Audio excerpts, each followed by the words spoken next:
The Brooklyn Nets finally look like the team we all thought they were going to be.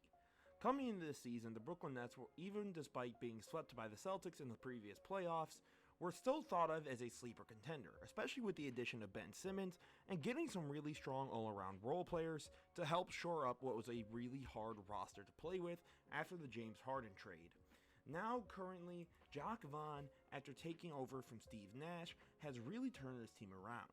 Currently, the Nets are sitting at 11th in offensive rating and 9th in defense. And what's really incredible here is how well they're able to do it in the half court. As you guys can see from this first picture here from Cleaning the Glass, the Brooklyn Nets are currently sitting at 3rd in points per play in the half court in offense. And what's even more impressive of this is that this is 79% of Brooklyn's play, which means that even when the defenses get set, this means Brooklyn is still playing really well on the offensive end, which is really good to see. Even though they're 11th in points per possession, again, considering this is a new squad with Kyrie, KD, and Ben Simmons all having missed some time already this year, is a very impressive feat. And what's even more impressive is how well they're playing on the defensive end. As we see in this second picture right here, also from Cleaning the Glass, Brooklyn is currently sitting at 6th in points per play on the half-court defense, meaning that opponents are not scoring on them once Brooklyn is able to set up their defense and actually get ready to play, which is really good considering that at the beginning of the year, they looked like they couldn't guard a thing. And now, considering that that's almost 80% of their plays, Brooklyn looks like they're really improving and showing no signs of letting up. So now, guys, as always, leave a like, subscribe, and let's get into analyzing what exactly are the Brooklyn Nets' ceiling. How high can they go? And I also wanted to let you guys know I finally found my freaking microphone, so hopefully the voice quality is much better this time around. And I am also going to try a little bit of a new format where I show 3 clips that are really more in-depth per field that I'm trying to show you guys. And then I'm going to show you guys just more so quote-unquote empty clips that also reflect the overall point that I'm trying to show you. And now, guys, without further ado, I know it's been a little bit, but let's get into the video and let's see how good can the Nets truly become. So on this first play here, what we're going to see is just how much better the role players have gotten on defense. So you see here, Miles Turner is stuck with Cam Thomas, and obviously you see here Markieff Morris comes up, and off this shadow or hedge almost, you see that Cam Thomas is able to very quickly pull over to the open man and get the stop. If this was Brooklyn even a little while ago, they would be struggling. And as we see here, Tatum is on his pivot foot, and Joe Harris recognizes this as the opportunity of him coming back. And you see that Luke Cornett almost comes over with the screen, and Harris here with his hand knows that Tatum is trying to go back to his right, which then helps Royce O'Neal come over because he also is able to see that Derek White is slipping to his right, and Tatum here, after being forced to pick up his dribble, tries this pass to Derek White and is stolen by Royce O'Neal. And again, let's just look at how good this defensive rotation here is. As Kristaps gets the ball, Ben Simmons comes up. And Denny's on the cut right here, but you see that Joe Harris cuts it off, so Porzingis can't make the easy dump and has to try and take this bad shot.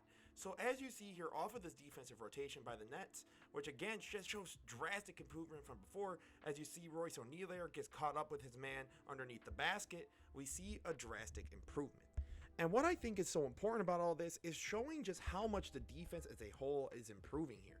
The effort on the defensive glass, the effort on defending their man and actually making good rotations, as we saw in those first 3 clips, show you guys just how important that is. Look at some of these clips and showing you just how much effort is going on the defensive end. You see Ben Simmons right there, also there to help KD on that deflection. And again, look at this here move by Trae Young. Kyrie Irving comes over realizing that he's going for the drive. Again, the help defense that the Brooklyn Nets are using is finally looking smart. This is not looking like the defense that was letting Jason Tatum slip past KD for an easy layup and the game winner in game 1. It looks as if the defense is finally starting to become collected and understanding what they want to do as a unit, which is being able to either properly funnel the guys into a Nicholas Claxton or allowing Ben Simmons and KD to try and use their length to slow and stop a man at the rim. The next major facet of the Brooklyn Nets we need to look at is the playmaking, and I'm going to use it through the lens of Ben Simmons, and especially just the use of the big men in the pick and roll for a KD and Kyrie. So as we see here, you're going to see the pick first set by Nicholas Claxton here, who starts a little roll towards the paint, and then you see that secondary roll through Ben Simmons, who then gets a beautiful bounce pass from Kevin Durant, And then Ben immediately notices that Nick is going to be left open due to Porzingis and the other man's lack of awareness, and gets an easy bounce off to Claxton for an easy dunk and finish at the rim through contact. And now we're going to see one of the more important facets of the acquisition of Ben Simmons, the transition play.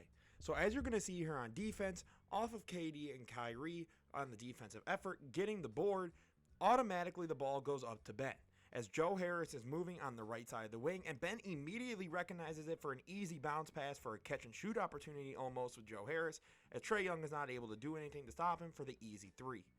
These transition finishes are the kind of thing that you got Ben Simmons for.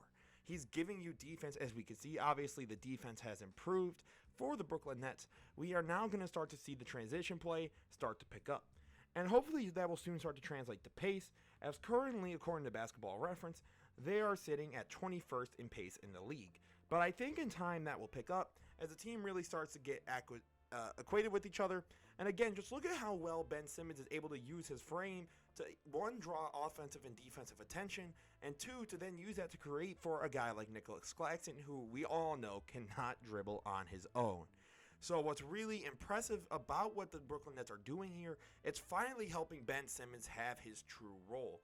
Without there being a Joel Embiid in the post to clog up the paint, now Ben is able to operate in the paint and actually help out a guy like Claxton who doesn't have the handle, or to then use his frame to help set up KD or Kyrie for an easy scoring opportunity, as we're about to see in these coming up clips. So on this first clip here, we're going to just look at the brilliance of Kevin Durant as an ISO scorer, as he's going to make the move in here on the defender from Orlando with the late pull over with an easy finish at the rim and the foul. And KD is mad there. But let's look here at Ben Simmons. Kyrie actually gives an excellent screen to Kevin Durant, who then uses that opportunity to drive on Franz and get the finish at the rim for the and one, which is very loosely called to say the least. And as we see on this upcoming play here, again, the transition offense.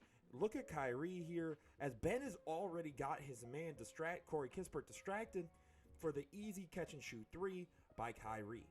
This is what they do so well for each other. Set each other up for beautiful opportunities to then either delve into ISO ball. But this is not the same Brooklyn team of old. As up to this point, you guys, if this was last year, we all would have seen about 8 or 9 Kyrie and Kevin Durant dribble, pull it up, or pass it out to somebody at the very last second if they're open. But at that point, the role players weren't good enough because they traded everything to try and get James Harden. So now to the question of the video. How good can the Brooklyn Nets be? Well, to be honest, I think it wholeheartedly depends on what their playoff seeding is. If they stay at the 4 seed right now, they're most likely going to face the Celtics in a second round matchup. And if I'm the Brooklyn Nets, I am trying my hardest to obtain that 3 seed that Cleveland has by 1 game at the moment I'm recording this video on December 15th. And I am trying to move up.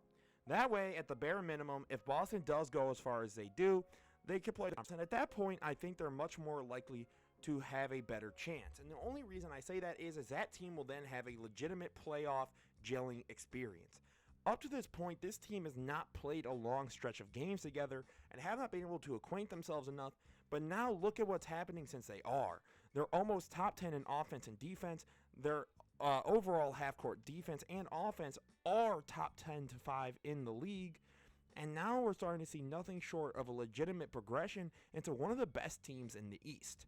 So guys, this was another video from Emster Knows Hoops. Go ahead, leave a like, comment, subscribe. Tell me what you guys think about all this analysis. Do you like my new mic? Do you think this new setup of 3 clips and then me giving you guys more overall analysis and thoughts is a better format, or should I just stick to my old format? As always, this was Emster Knows Hoops. I hope you guys have a beautiful holiday season. I love you all. Thank you for your support. Let's keep it up and have a good one.